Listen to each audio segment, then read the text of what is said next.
Sir ఈ real estate వాళ్ళని బెదిరించారు ఎవరు సార్? మీకు ఆ సమాచారం ఉందా? ఆరోపణలు ఊరికే చేయరు కదా మీరు అట్లా? ఉన్నాయి, చాలా ఉన్నాయి.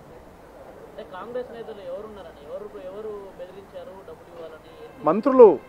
ఎవరిని బెదిరించారు సార్? రియల్ ఎస్టేట్ చెప్తున్నా కదా, వాళ్ళని డినే ఏమనండి, పిలిపించి మాట్లాడుతున్నారు, బెదిరిస్తున్నారు. గతంలో ఎవరైతే భూములు రిజిస్ట్రేషన్ చేసుకున్నారో మీకు పర్మిషన్ ఇవ్వమని, ఆక్యుపెన్సీ సర్టిఫికేట్ ఇవ్వమని మాకు టార్గెట్ పెట్టింది సెంట్రల్ పార్టీ, కాబట్టి మాకు ఇంత డబ్బులు కావాలని ఇష్టారాజ్యంగా వసూలు చేస్తున్నారు.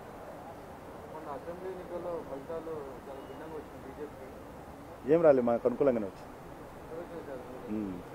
100% పెరిగితే సరిపోదా?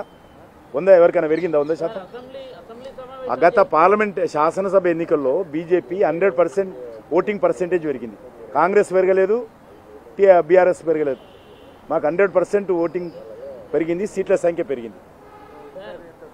ఈరోజు అసెంబ్లీ సమావేశాలు, బడ్జెట్ సమావేశాలు జరిగినాయి. బీజేపీ నేతను ఇప్పటివరకు కూడా నిర్ణయించలేదు, ఇంకో 5 ఏళ్ళైనా నిర్ణయించారు. గతంలో కూడా ఇదే పరిస్థితి నెలకొందని మీ పార్టీ ఎమ్మెల్యేలు కొంతమందితో అన్నట్టు కూడా ఈరోజు వార్తలు వచ్చాయి. అది మా పార్టీ ఇంటర్నల్ విషయం. మీరు సమావేశం నిర్వహించలేదని కూడా అన్నారంట. మా ఇంటర్నల్ విషయం అది. బీజేపీ నేతను ఎవరైనా డిసైడ్ చేస్తారా సార్?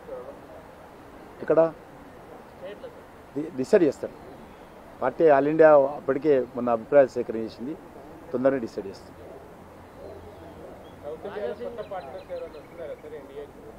తెలంగాణలో లేరు, తెలంగాణలో స్వతంత్రంగా అన్ని సీట్లకు పోటీ చేస్తాం. ఎవరైనా సపోర్ట్ చేసినా అవుట్ సైడ్స్ని సపోర్ట్ చేస్తాం. నాకు తెలియదు. ఇంకా సీట్లే కాలేదు, ఇప్పటి నుంచి తొందర ఎందుకు బాబు? ఇప్పుడైతే అధికారంలోకి వస్తాం తప్పకుండా.